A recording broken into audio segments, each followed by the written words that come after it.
I am Spacehead. Look at the lights in my eyes. This is Joseph Daniel.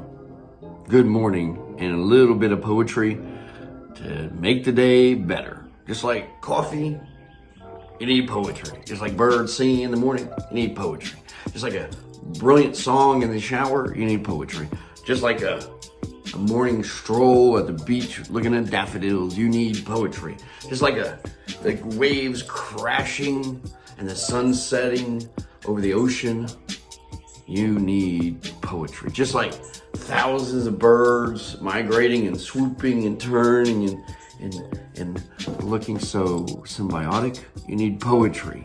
Just like fall leaves blowing in the wind, especially when you run through it at 100 miles an hour in a car. Woo, you need poetry. Just like crickets around a pond and bullfrogs at night, silent, but the chicka chicka chicka, the woo woo woo woo, you need poetry. Today is the power of the dog. Some Kipling can always go a long way. There is sorrow enough in the natural way for men and women to fill our day. And when we are certain of sorrow in store, why do we always arrange for more?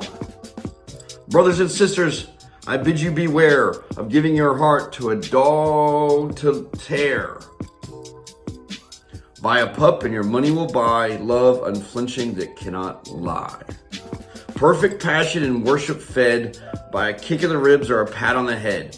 Nevertheless, it is hardly fair to risk your heart for a dog to tear. When the 14 years which nature permits are closing in asthma or tumor or fits, and the vet's unspoken prescription runs to lethal chambers or loaded guns, then you will find it is your own affair, but you're giving your heart to a dog to tear. When the body that lived at your single will, with its whimper of welcome, it's stilled, how still. When the spirit that answered your every mood is gone wherever it goes for good, you will discover how much you care and you will give your heart to a dog to tear.